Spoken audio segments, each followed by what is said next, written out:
session for Tuesday, June 10th, 2025. It is 10:01 a.m. Do we need to use these our microphones? The way Scott addressed it is that's more just for them to hear you better. I don't know that necessarily helps with the sound on our recording, so Okay. it's more for the residents that are here. All right, well, I think, let's try it, if everybody's amenable to do that. All right, let me go ahead and try the microphone and try to remember to turn it on and off. We have our agenda, so I'd like to ask for a motion to approve the agenda.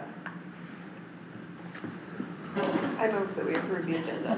Thank you, Councilman Toolson. And a second. I'll second. And seconded by Councilman Ellis. All in favor? Aye. I should have also said, let the record reflect all councilmen are in attendance, along with Town Treasurer Mason, Town Administrator Aiken, and Town Clerk Hurd. All right, thank you. A little out of order this morning. I was looking at the clock on the wall, which is about 10 minutes slow, so we finished up coffee with the mayor a little late. All right, moving right along, discussion items. First item on the agenda is the administrator's update. So, Mr. Aiken. All right, try to give you some highlights here for this week, but we'll get real close on having a service agreement with the Forest Service. Usually if we have some maintenance to do up there on the water line or whatever, we have to send in a letter, have it reviewed, get it approved, and if we want to do anything major, it takes a study or whatever. But in talking with them, I think that we're going to be able to get our contract amended slightly just to allow us to do maintenance on the road and maintenance on the water line without having to get permission for every specific thing. So I'm hoping to get that done by next week, but will make our lives a lot easier for the public works guys. Ryan Welling finished the bid and we'll be sending it out here shortly. This week it'll go out for the Green Canyon tank lining and we'll see what comes in there. But one of the companies had reached out to us and asked, are you going to do this again? And they came in and met with us. Well, they provided us a sample of what they do. So on the outside, the EPA requires an epoxy, and it's cheaper. It doesn't do a ton of what they required on the outside. That's what that would look like. It can be any color we would like. And then on the inside, this is the spray-on lining that they do. So this is kind of similar to a truck bed lining. If you guys want to mess with this stuff, you can pass it along. Show and tell. That's the inside they do. That particular company does a 10-year guarantee, and I believe that's specified in the bid. It would have to be at least that much of a guarantee. So that's coming out here shortly, and I think the pre-bid meeting's going to be on the 26th, if I'm not mistaken, and the bid will be done by July 8th. And I signed our application with DEQ and through Ryan to get some maintenance done on the Prater Spring line up there. We need to do a couple little small maintenance items, but we have to get a permit for it. It's taken a long time, but we got it submitted today. We also have a change order I just got. I need to read it a little closer on the bridges so that we can pave a little bit of Middle Branch, keep the dust down, make it easier for snow plowing there. And we did have on Monday, we had a coliform positive sample on Spruce. We're required to do that location, 2 up, 2 down again. We ended up getting 2 other positive samples. One was right at the spring. So the EPA is going to sending us a level 1 assessment we're going to have to complete, and I'm not sure what's going to happen with that assessment, but we're working on it. So I'll just add to that there's been really good communication with EPA still. I think being open and transparent is helping us at this stage, so we will continue to talk with them and see where we go. Anything else? Unless you have any questions. Any questions? I do have one question. I'm seeing on the Prater Canyon Estates signs up saying road work going on up there. Do we have any idea what's going on in that area?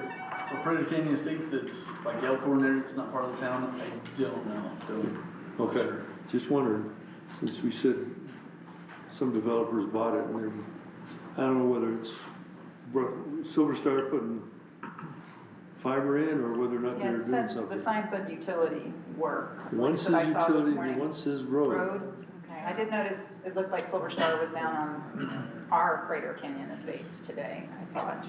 Yeah, But anyway, Okay. don't know. just curious. Yeah, sorry.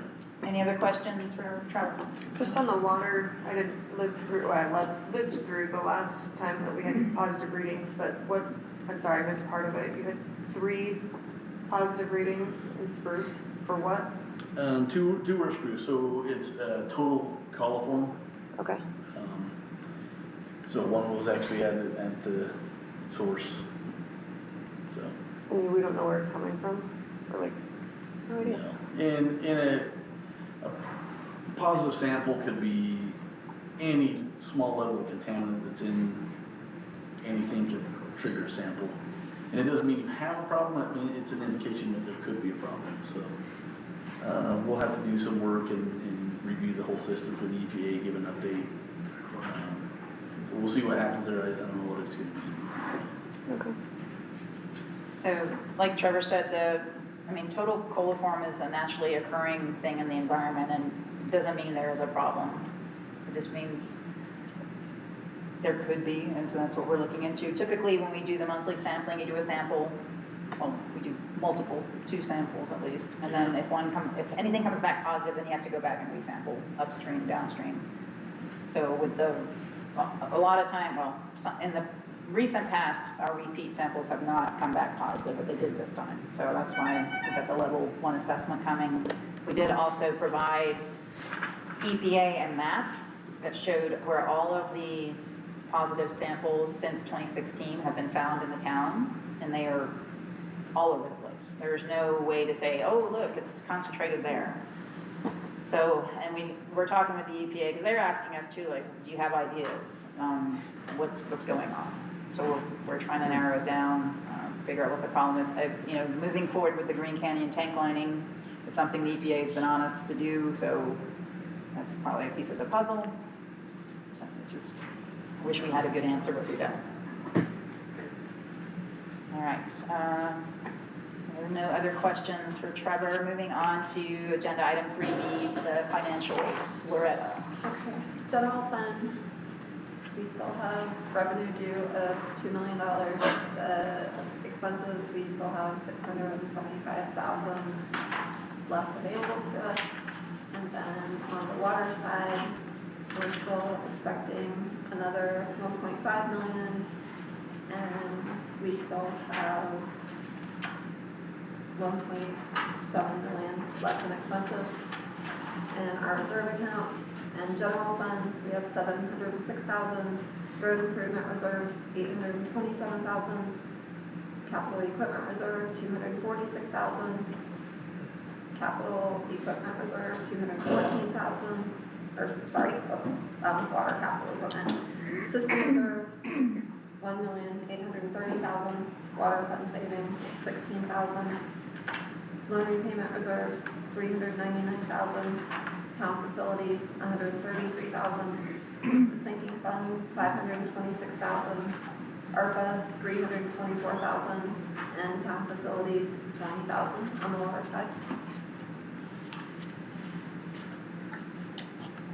Any questions for the treasurer? I did want to point out, sorry, my computer's being messy, that we're going to work on getting the financial statements back on the town website. It seems like when we transitioned to the new and improved website, somehow we lost financial statements that previously were posted. I believe in the past, and someone remind me if I'm not correct here, I thought we posted monthly financials on the town website. So, but if not, we're going to start doing that. Mayor, Yes, when you do that, can you post the previously old ones? yes. A lot of times we like to go back and compare a year back or something like that. Yeah. Yes, we will definitely catch up. There's also a few other things that kind of got dropped off. For instance, I noticed Travel and Tourism Board has no minutes or agendas on there from last year, and I know they were all on there before. So I'm going to try and go through and fix a lot of that stuff that got dropped, so definitely. Can Yes. go back to that coliform sample Yes, for a second? When does it turn into a non-compliance? Have you, I mean, was this just a random sample and we sampled again and it's good and it was never turned into the EPA? Or when does it turn into a non-compliance where you get on the clock with the EPA? So we're there now, we're having to complete a level 1 assessment. I wouldn't call it non-compliance, I'm not sure if that's a term they use, but we sample the first Monday of every month unless it's a holiday. Had 1 positive sample, then you have to do that location 2 up and 2 downstream. We had that same sample come back positive again and then 1 upstream from it, so. Go ahead, Zach. But I mean, previously when we had to start chlorinating, we had like 3 non-compliances, 2 in a year, and that was enough to trigger it. And so I guess my question is this information being conveyed to the EPA? Absolutely, every sample we take goes directly to the EPA. Whether we analyze it or whether somebody else analyzes it? These are samples that went to a lab. The lab sends them to us and to the EPA every month. Yeah, we're required to use EPA certified labs for testing of all the samples. So while we currently do in-house testing, just because we want to, what the EPA is going to look at is the results from those outside certified labs. Yeah, I thought we wanted to know before we We do find out in-house sampling. via a certified lab. We do in-house sampling, and that does not get reported anywhere, it's just for our information. So, we don't know we're gonna have to complete a level 1 assessment. We'll meet with our engineer on Thursday, after our regular water meeting and discuss that with him on what we need to do to prepare for. We haven't had anything from the EPA other than you need to complete this assessment by first week of July, I think, so. Our concern is that we start chlorinating again and, Yeah. So the bigger and that was concern mandated because of non-compliances. well, we're in compliance, we're doing the testing, Right. but my concern is we may have a problem with the water. This last sample came out of the spring. So if we have to chlorinate, it's not our choice, but we'll see what the fallout is from here. I can't tell you right now what it's gonna be. We need to do the assessment and see what the EPA says. So the spring itself showed a coliform. Well, was that the collection box? Yeah, it's the collection box, but it's. So, and The Zach, test that come back positive was on screws, so we have to redo that test plus 2 upstream. The test that come back positive, the next day come back negative. It was a 2 above that did it, and that's what set up the level 1 assessment. right, okay. It's because we got it above stream. Now, if it would have been below, it wouldn't have come in as a level 1, per what EPA says. But now we're getting to the source. That's why we're having to do this level 1 assessment, because it come in above the test. So, and that's what we did in-house testing, and it come back, we was good. But that's what I'm saying, it'll test good today, bad tomorrow, vice versa. Because it don't take this one little thing that could set it off, you know. So whenever we get samples that have potential contamination, so we have to perform either a level 1 or a level 2 assessment. In this case, it was a level 1, and those are to find and fix what the EPA calls sanitary defects. And so a sanitary defect is essentially a pathway where there could be some microbial contamination in the distribution system, some sort of hardware failure. Again, so it's on us for the level 1 to go out and figure out what it is and report back. We have a form we have to fill out and send to the EPA on the level 1. I think when we got to the point of chlorination at the end of 2023, we were in a level 2 assessment phase. So we're not there yet. Yes, are we concerned? Yes, we're concerned. But we're gonna, do everything we can to work through it and avoid that from happening. But as Trevor said, if there is a problem, we want to find it and fix it. And if chlorination is part of that in the meantime, but again, actually EPA has said nothing about chlorinating yet, so we're being cautiously optimistic at this point. All right, any other questions? All right, we'll keep folks updated. All right, moving on. It's Councilman Bitter's favorite agenda item, 3C, third reading of the budget and capital projects. Can we put that up there, please? Yes. So let me start with saying that I took a look at what we have done year to date on the fifth penny in sales and use tax, and guess what? It's down year over year 11%.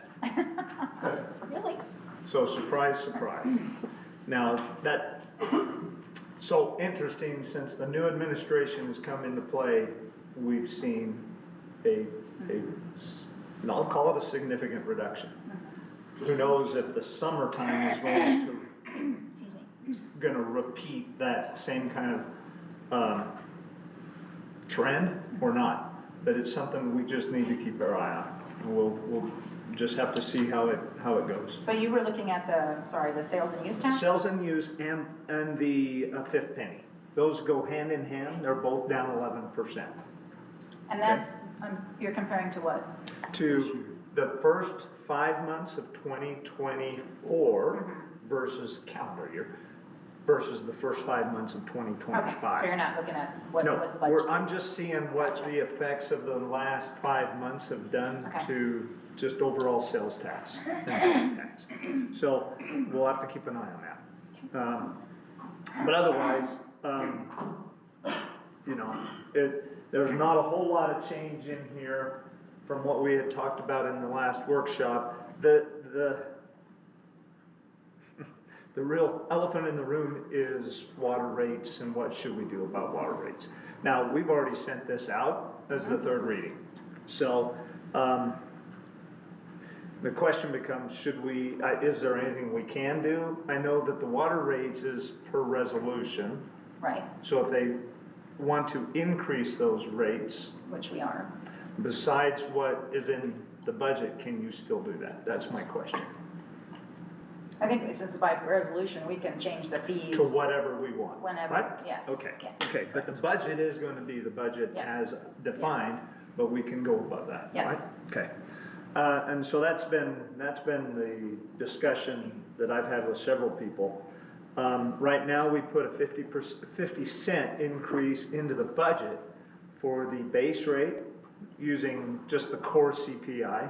I did find out that there was a water CPI, which is, educational for me, which is good. It's higher, and so that's an interesting aspect to it. We need to take into account what we really want to do there. From a resolution standpoint, budget is this is where we are. Everything in orange in the budget has been identified as changes from the last time, but it's what we discussed in the Right. workshop. And so for the resolution, what's currently in there, and we'll get to that a little bit later, but we did include the CPI increase on both the base rate Just for the residential core, just and the for- core CPI rate. Yes, and Yeah. for the non-developed lots. Well, we used it, and then we rounded down to the closest 50 cents. Yes, so one is $1.50 Okay. and one is. So I don't want to 50 cents. confuse anybody, but that was, Yes. and I know, Tristan, you don't like the idea of a $0.50. I don't like the idea at all. I know. Actually, yeah, So we you'd rather increase have it anything. zero than I already anything. explained before, I think Yeah. that if we're going to increase, it needs to be on non-metered lots. The metered lots, the people that live here are already paying for capital improvements on the water system, so I think everybody should be, so that it Okay. continues, but, yeah, so I don't think makes any sense to just increase it that much or at all. Okay. Well, that's what's in here right now, and we all know it. So if we come forward with a resolution, then it'll just be different than the budget. And it is, it's in there for But tonight. it's not different The right now. budget is the third reading ordinance. If there's a resolution to increase rates, that's what I'm asking. Is it a separate document that's done at a separate So we time? have a resolution for fees in the reading tonight. Per the water For board? the CPI, no, For for the CPI increase, for rates. Okay, Everything. okay, for everything, okay. So, But I'm tracking with the fact that that's not what the budget, correct. That's why, Gotcha. that's why if we had 3 more months to do this, right, or if we had a few more weeks prior to, right, we could have had further conversations about it. So, knowing this is where we are at this point in time. Just want to make sure everybody's clear on that as it's come to my attention. So that's the big question. But if we get into CapEx, which is really where we're spending all our money now, and I'd ask Steve, Crandall isn't here, but I'd ask Steve, we've got to build a 10-year plan of what we're going to spend money on. If we and yes, there are always going to be estimates, but everybody does long-range planning in every corporation, every business. It's just part of, hey, here's what we think it's going to be. And if we have that, then we can also identify, here's what our reserves need to be, and then we can raise rates accordingly because we have a plan that supports the raise or the increased rates. I think that, and he said, yeah, that totally makes sense. And I would be more than happy to help kind of build the plan, meaning with the detail and the data. But we don't have that today. It also helps to identify when major projects come in and make sure you're planned for. Yeah. Now I did look back because there's been a lot of debate about how much have we spent on the system. The current system that's being depreciated, which means it's in its current life, is $25 million. That means as you've replaced certain parts of the system, they kind of drop out of the gross cost component. And right now we've got $25 million of asset in the water part, the water system itself. So that kind of gives us an idea of if over 10 years, 15 years, or let's see, the life of most things that we put in the ground are significant, right? So, kind of gives you an idea of what, if you took that and divided it by the number of years. On the water planning and the infrastructure planning, the water system master plan should be the foundation for that plan. Yes. And that's why, okay, when are those things going to happen? Like if we Yes. replace all the meters this year, we know we're not gonna have to do it replace all next the year. meters Roger. So for we need 10 to the, 12 years. we need the Whatever it is. schedule of when we need to start doing these Yep. things. And then what are the major things that are gonna happen? That have to we haven't thought about. precede and facilitate those. You got it. Roger. And then that way we can have a real conscientious discussion about, yeah, okay, this makes total sense to raise this or to increase that. If that, I hope that makes sense, and I hope that does to you guys too. Just one question. When you say 25 million, are you using the cost of the system? No. Or are you asking, are you using just our cost as a town? It's what's on the balance sheet, Our 50%, being our depreciated. 50%. Ours, So less grants, less Everything grant you're- money. Everything you're saying is really double as far as. Again, though, replacement and things like that. It's less what we've received from grants, and we're gonna continue to receive grants. That's the whole hope. That's what you do. So you could debate it one way or the other, I get it. But again, you're just saying, we've put in 25 million. 24.8 million, if I remember right. So that gives us a good idea of kind of where we are. Depreciated at this point, it's about 6 million of that. So, kind of tells you where we are in the aging of that. But that's from the audit. And, I just went to there to try to get a good understanding of what kind of the balance was today. So that's where we are. But again, on the capital, because these are the capital items, I think we've talked about them all, and I think this is the list we want to go forward with. Any concerns, questions? Because this is where we're just gonna go through it tonight and just kind of Yeah. illustrate, here's where our final landing From spot. my perspective, it's a lot in this one and in water, right? But there's a lot that needs to get done. It's in the budget. That doesn't mean if for some reason as we're going through the year and something occurs and we realize we really can't put that money to Plat 21 chip seal, that we actually spend the money. But if we can do it, let's do it. That's my perspective. And, yeah, that's a good way to look at it, yeah. You asked, or you talked about a 10-year plan and stuff like that, and I don't know whether you're asking the water board for that. I've To asked this- Steve to consider To it. this point in time, the water board has been non-involved in capital. Okay. It seemed like it's been a concerted effort to not give us any information, and so. Well, we want to change that then, because we all want this Yes, plan. we do. Yeah, so and he was very open. He says, yeah, I agree with you, I think we need something that says, hey, this is, so we have some kind of, something to measure against, right? I understand. Our next meeting, the agenda has that on it. Okay, It's good, there. thank you. Because I think that'll help all of us. We don't have to, it's nebulous if you don't have something written in paper. You can always argue something on paper, but if you don't have the paper, it becomes, you know, yeah, kind of silly Arbitrary. discussion. Arbitrary, to say the least. But anyway, that's all I have to say is, this is the CapEx that we've got in there. We didn't change it from, meaning from our last workshop, we identified those changes and we put them in. So I don't know if there's any comments at this point in time we need to go through. So I know at some point we were talking about possibly bringing on a second SMO for the summer, and I wasn't sure if that discussion was gonna continue or if we were needing to put it in the budget, what the thought was on that. I think our last comment was we wanted to analyze the cost of it. That's a police station, I think, actually. Oh, okay. Like It having a wasn't the police snow officer. part? Mm-mm. Okay. So I don't know that we actually went forward with anything Did we else do for this anything summer. else? We didn't. We did, Yeah. the conversation never really went far, so. If we do decide to go with the next SMO for the summer, that probably would cut down the overtime that we've already got budgeted in. And that would be a significant way to deal with it.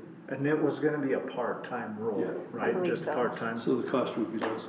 Yeah, I think the person that they've contacted, who's a retired law enforcement officer, would just like to be part of the community while he's here and would do whatever.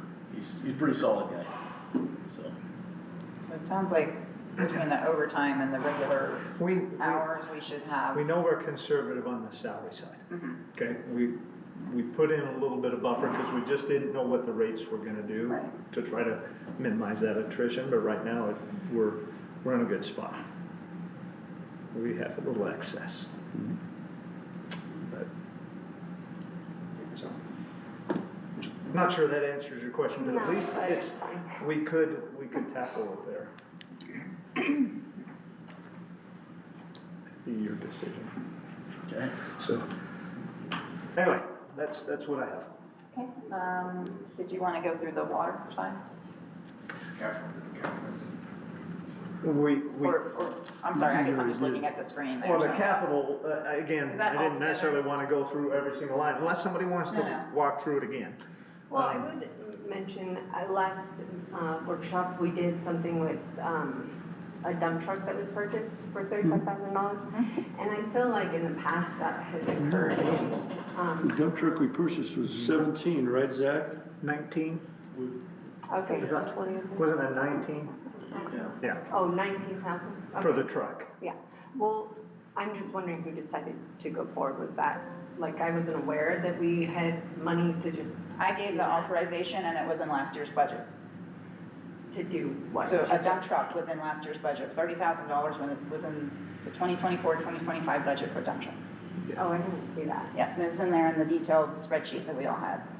For last year? Yes, Well, for the current year we're in. the current, yes, the To Well, current. spend that's why before I'm June. wondering where, if it was for 2026, why it It's was. not, it No, wasn't it's 2026, it's a current budget year which ends at the end of the month. Oh, so it was in the past one? Yes. Yeah. There might be some confusion. We didn't think we were gonna find anything. We weren't really looking for anything, but Zach found, as he always does, a deal of a lifetime in the budget, so. We had talked about purchasing one next year, but found it this year, and it was already in there. In the budget for 2025?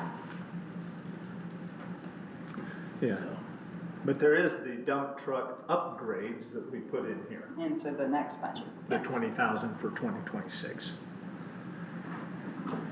So, All right, any other questions from the council on the budget? All right. Thank you, Councilman Bitter and Loretta and Trevor for all the work getting us to this point. I know it's been a fun few months. well, it's been an education. Yeah. We're still learning, so don't shoot the messenger sometimes. Sharon, Yes. before you leave the subject, are you gonna discuss the resolution for water rates again, or is this an appropriate time to ask a question? We're gonna go through the regular town council agenda and look at the resolution for the fees and the rates. That would be a time to do it. Yes, sir. And one question, Yes. is the budget process that you've just gone through, working with the town and everything, is that pretty much documented now so you can repeat it next year? Pretty much. I mean, we'll use the same Excel process, Excel spreadsheet process. Loretta now has a good idea of how to, build it, but it'll be done monthly now because we're looking at it monthly So rather it'll be than easier to do annually. last year. Yes. And we had to start from scratch. We didn't have anything to go off of. So, We've done processes in the past and they kind of fell apart, so I just want to make sure it's, I want to be able to hand it we can off maintain the game. a little more. I'm not going away yet. Are you So, saying you've had enough already? no. But anyway, Okay, so, yes. thank you. Okay. All right, moving on, agenda item 3D. I just wanted one more opportunity. We have some new proposed and existing building permits for solar, remodel, pool, and the driveway access, which all of those were sent out to the council. I know there's been some comments that have been provided and were integrated into these versions, but basically last call on these for the council.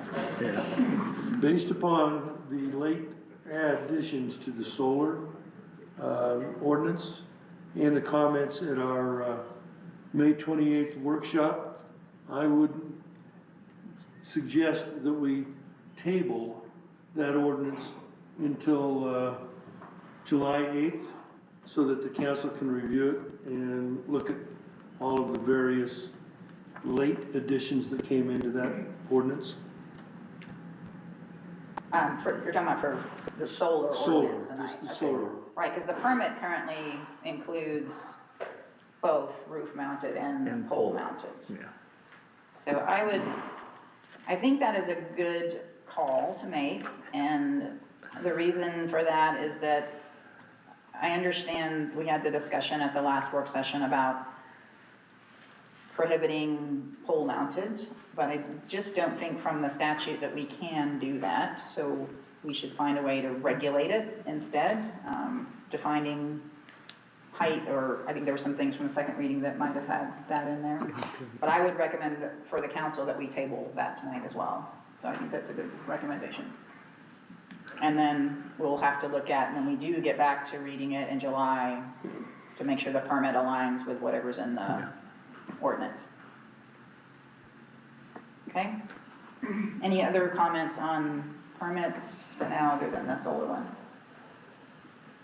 Okay? All right, county overlays. Everyone should have received the information from Stephen Allen, the chief of staff, and I believe he's still planning to be at our meeting tonight. At least that's the last thing we heard. Let me pull that up. Everyone should have gotten the information he sent, which was a cut and paste of the Lincoln County land use regulations. And we have the opportunity to look at our Star Valley Ranch community overlay and see if there are any updates that we think are necessary. And we do have, I want to say, going back to his email, he wanted feedback by August. So it's not something we have to do today, but it's something that I would like the council to look at. Yes. As soon as I saw that, I kind of, okay. Yeah, I know, everyone pushed it out, so just don't forget about it. Later. Yeah. I will tell you from the recent chapters of the master plan that were sent out for review, there was a lot of that covered the current community overlay for Star Valley Ranch.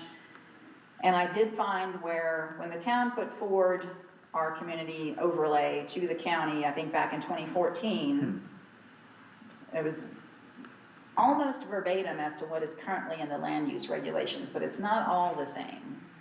So, for instance, in the one section for our overlay where I believe the town, when we gave the information to the county, said we did not want adult uses or commercial storage units in the zone, they are allowed by the Lincoln County land use regulation overlay presently. So that might be something we want to look at again.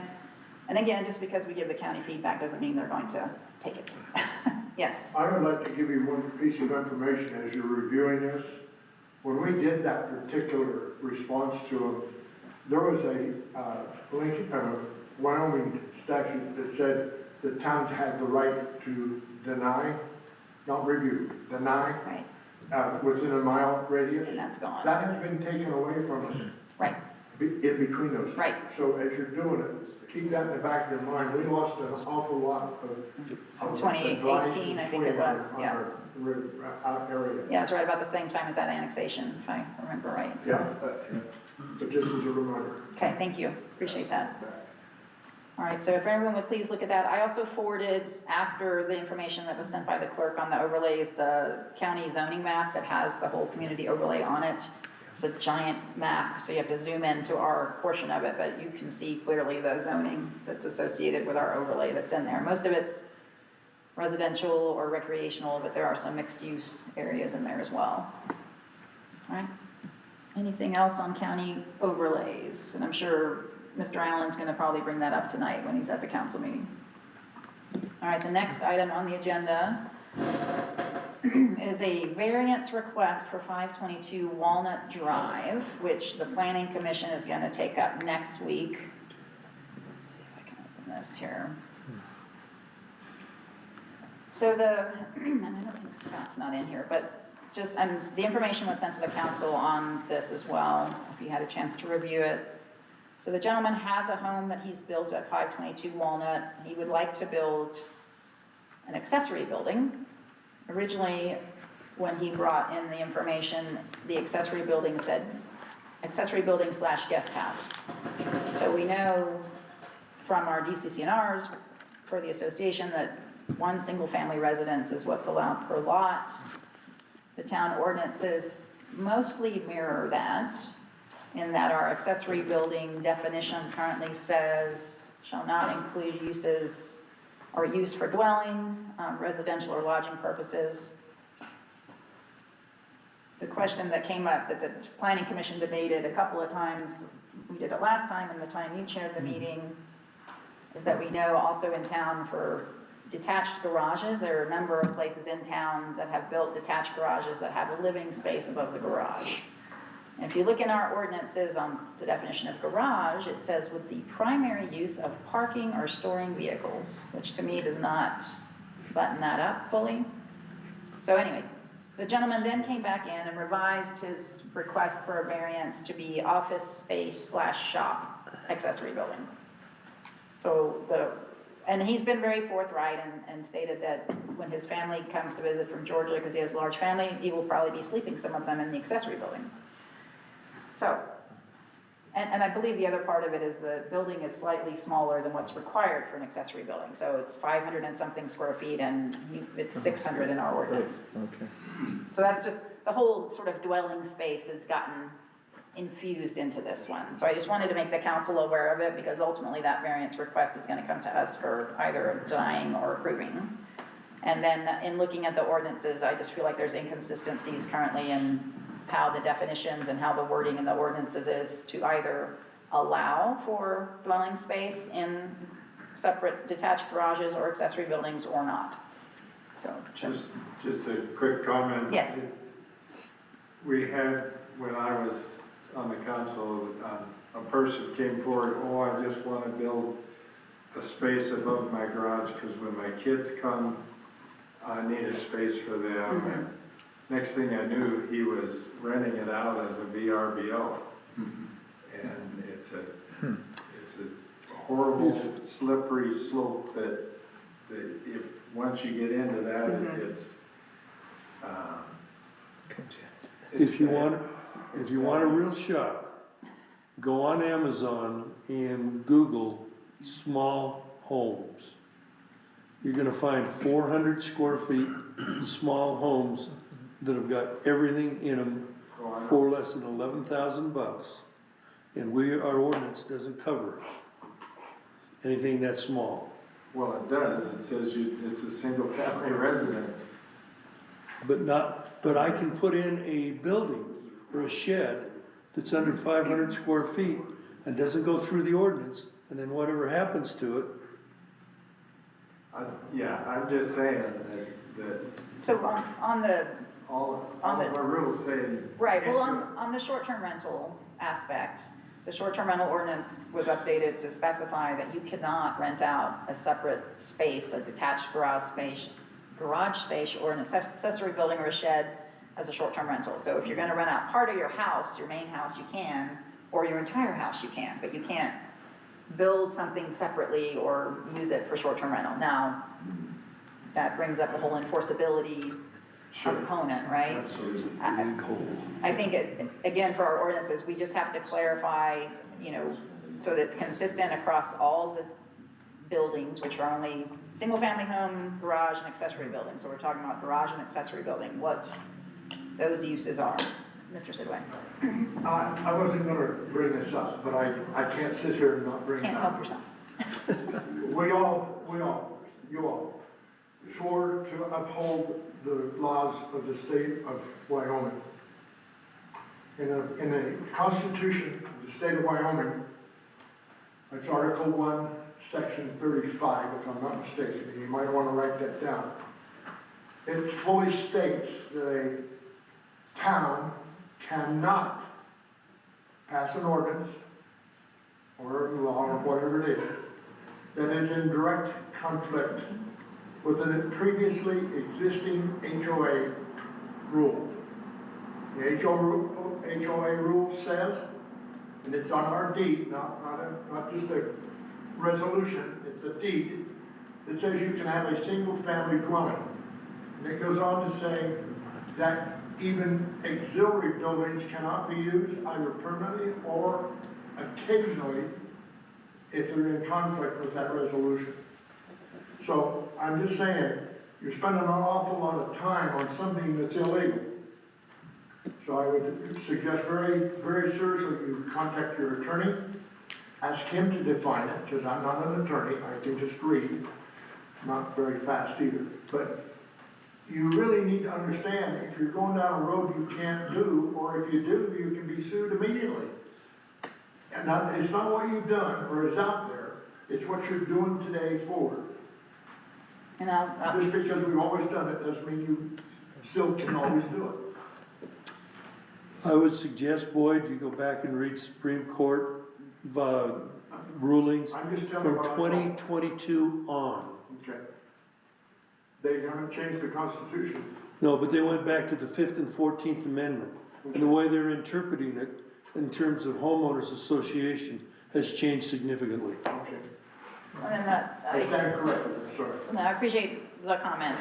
We'll definitely take a look at that. I will also point out, though, that while probably 99.5% of the lots in town are single-family residential currently under the Star Valley Ranch Association covenants, not all of them are, and nor will potentially all of them be in future, depending on what might happen, so.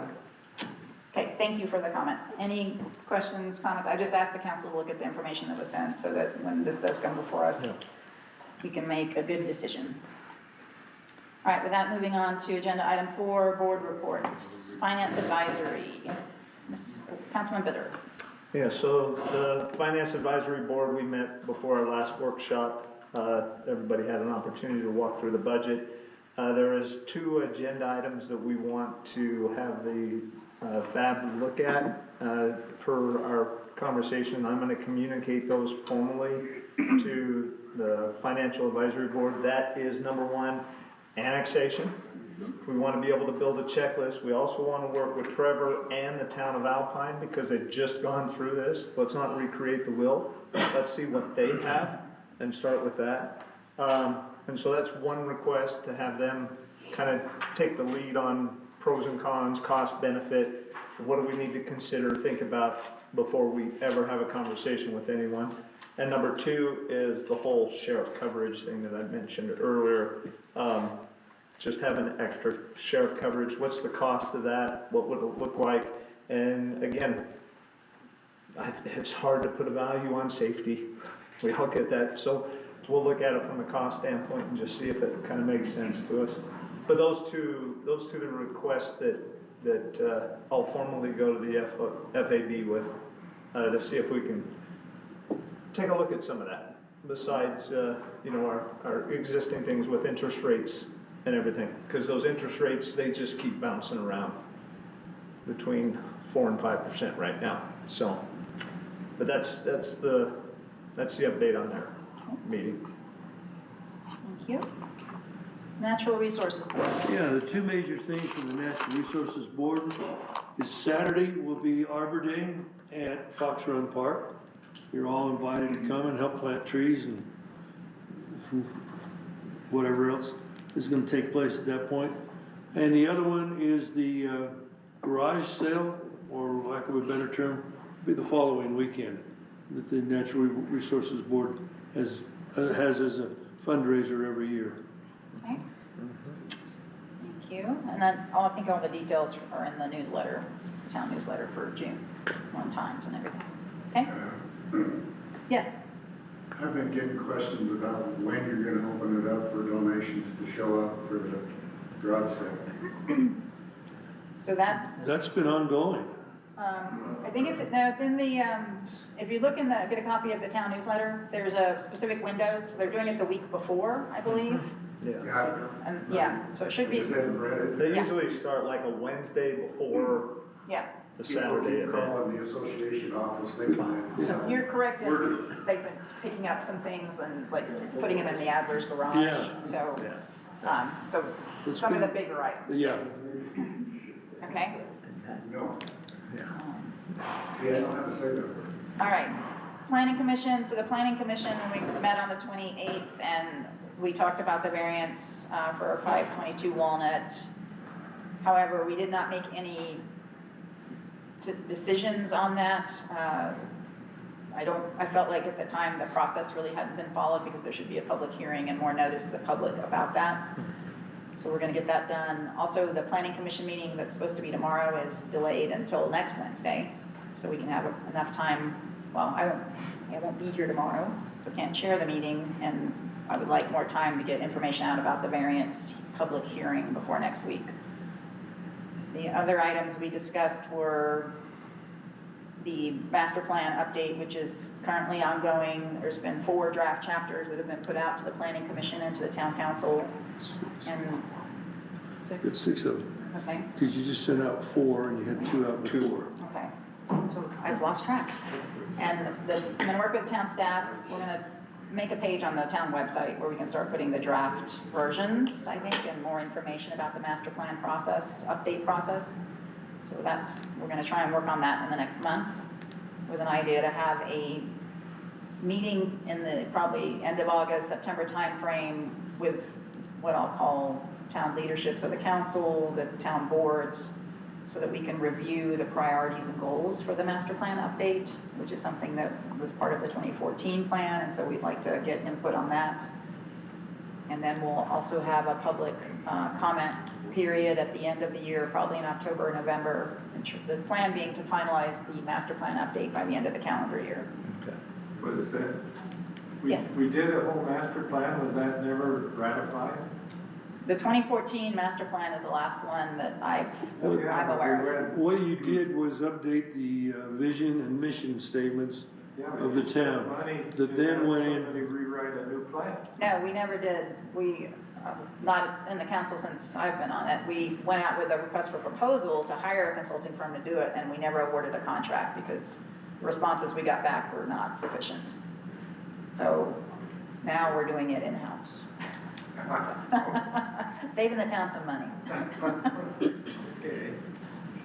But want to make sure the public's involved in the process. And we did do the whole, as Councilman Ellis said, process to update the mission and vision. So all of that survey information and data is being incorporated into the master plan update for 2025. The other item we talked about for the Planning Commission last week was the commercial zone next door to us. For those of you who are here and don't know those lots, so the Red Barn lot, everyone I believe knows, was purchased. So the same developer that purchased the Red Barn lot is under contract for the remaining commercial lots currently. They have not come in with any kind of formal plan to develop yet, but kind of expecting him to do that. He's come in and had some preliminary discussions with us about what they'd like to do, and they want to make sure what they might propose would be what the town would want. So we'll see what comes out of that, but just so everyone knows, that is ongoing, hasn't closed yet to my knowledge, but is under contract. And that was it for the planning commission meeting. The roads advisory board did not have a quorum. I know Councilman Merrill met with the members and they had some informal discussions, but I don't think there's been and we're gonna appoint some more folks to the roads board tonight, so that'll help. Do you have anything else to add on the roads board? Travel and tourism board. There's a few things. Friends of Bridger Teton National Forest hired Jack. He's at Grover Park, and I think he came up this last week here, Thursday or Friday. I don't know if anybody met him, but he came up here to look at, it was gonna be up Green Canyon, I believe. So we should be seeing a little bit more presence with them in the area. The other items were the ranch market. I don't know if I know most of you were at this meeting, so I don't know if we've had any further information come out about Kirsten's proposal to do the 501. We've got the town attorney's looking at it and he has not provided, I asked him to provide whatever feedback in writing, so we're still waiting on that. And he does know, we asked him if he could turn it around quickly because time is of the essence. They're working on trying to get a budget for the following year. The town celebration for turning 20 years old. The NRB, I don't know if anybody ever got in contact. The NRB was also looking at doing a party, so we wanted to For combine trails. forces. It's brought up at both meetings, and that's as far as I can tell you. Okay. That was about it for travel and tourism. Okay. Thank you. Water utility board, Councilman Merrill, Councilman Ellis. There wasn't another meeting since the last one, I don't believe, so. Okay. When is the next water board meeting? I believe it's been set. Hasn't been set yet? Okay, because I didn't see it on the calendar. All right. Okay. Next item on the agenda are to look at the agenda items for this evening. Can you, Jane, would you pull up the agenda for tonight, please?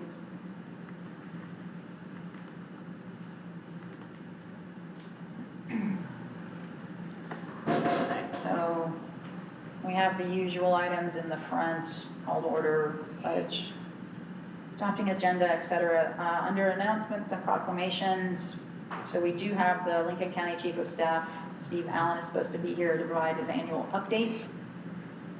We also will be reading the Arbor Day proclamation, public comments, and then we have the consent agenda, which is quite lengthy. So we have many community board appointments, which is good. That time of year. And one of the things we were doing too, it seemed to me like there were a ton of appointments that we typically don't have, but a lot of them are advisory board members, alternate members, which are annual appointments. Previously, we haven't had all the alternate member positions filled.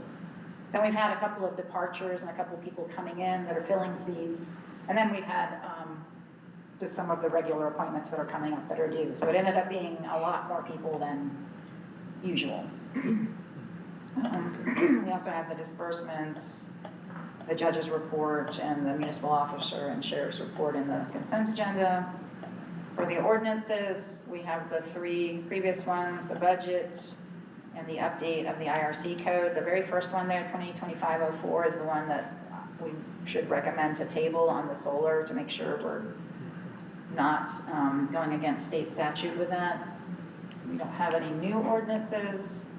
For the resolutions and motions, we have a motion to appoint Ms. Hurd as the town clerk, since she's been formally hired into that position. And then we do have a resolution for water rates and fees. Mr. Siddery, I think you were waiting for this. Yes, I will. I will not debate the amount. Okay. I will debate the process you're going through. Okay. I have a formal request. I'd like my house to be put on a commercial rate, if you please. Okay. You addressed the residential rates only, and if you look at it, it is $1.50 cheaper to have a commercial 3/4 inch line than it is a residential line. I can't zone your property for commercial, I'm sorry. Well, anyway, I believe there should be a parity between the two. Okay, I would recommend you change it, which means all of the commercial rates need to be changed. They were originally put together based on the 3/4 inch service line. service line. And so when you went to 1.5 inches, we calculated the amount of water you could get through 1.5 inches versus a 3/4 and multiplied the 3/4 rate by that. That's how we came up with those numbers. I recommend before tonight that you adjust those rates on the commercial side. Okay. Council, does that sound reasonable? Is that something Otherwise, we I'd can like do? you to amend I'd like a waiver so I can have a commercial. So you can zone your property commercial? Yes. Sit-away consulting? All right, I think we can, is that something we can take a look Well, I at? don't, They don't care. who put the form together? I didn't. I asked Jamie too. Yeah. Yes, yes, Throw it up yeah. there. And I'm sorry, Councilman Bitter, this was, and for Councilman Tolson, this is the same thing we did last year. When we read the third reading of the budget, we included The fees. fee schedule, okay, Yes. that's So what I was that's, missing. I'm sorry, that is the piece of the puzzle you're missing. I got it.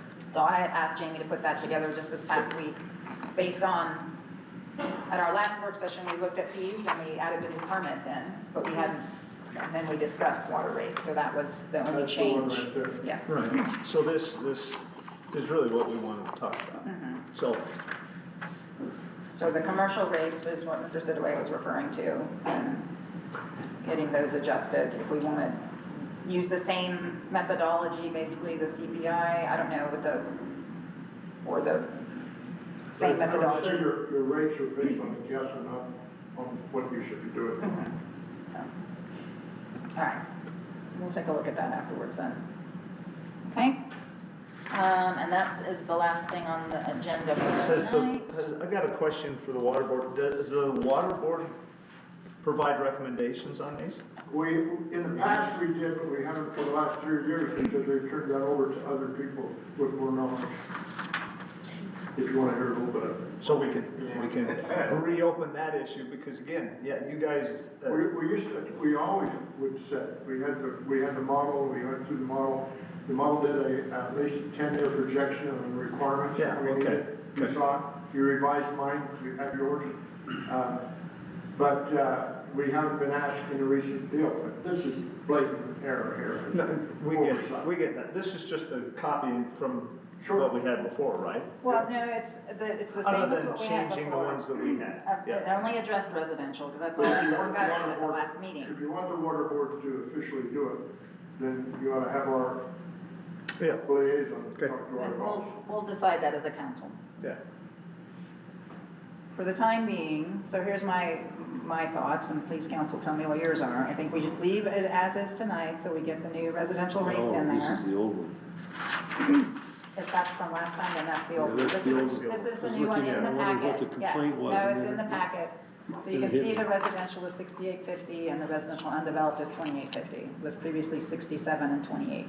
Yeah, and so the commercial here commercial? is still left at 67, and that's why Boyd The wants it. commercial, yes, is the same. We did not make any changes to that because we've not talked about that. Yeah, how many commercial lines? At least 2. At least 4.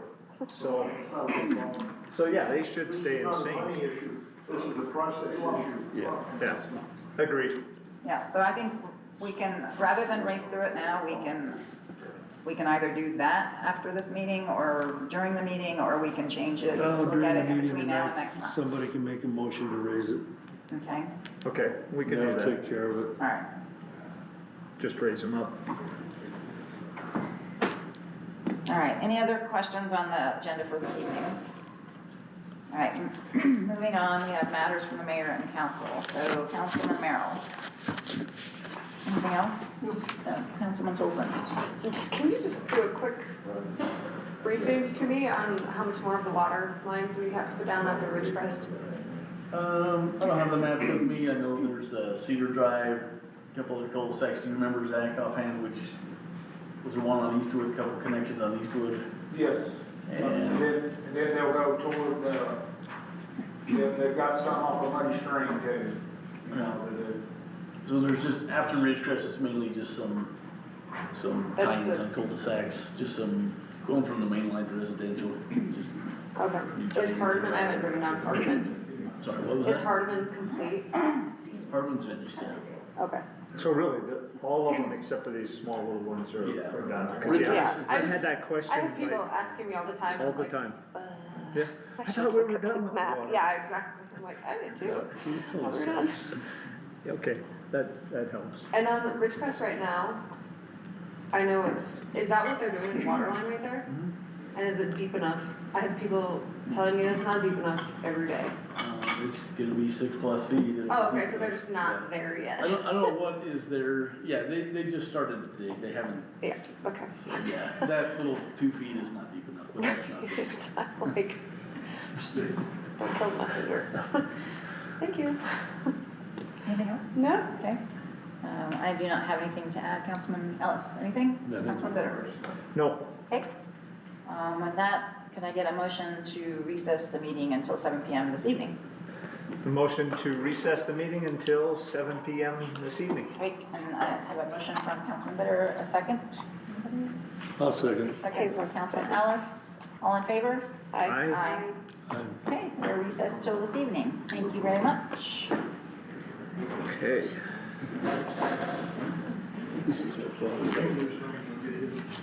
Over there? Oh, that's yours. Those are going up. Did you write down that quote you made about the Supreme Court? I just have never seen that before. So do you think, Boyd, when you think of everything that we've replaced over the last, so many years, does 25 million sound about right to you, what we would have in the ground with value? I mean, it's constant, right? The replacement to me would be there's two No, replacements. I agree. So I can't I don't know what you're asking. The auditor says we have a value Yeah. equal to $25 million Yeah. in the systems that are in existence today, Yeah, and that, besides the grant. if you take 40 million, that's kind of where we started, Okay, in round numbers. It's- okay, so take grants out, you're down to 30 million. Yeah, well, no,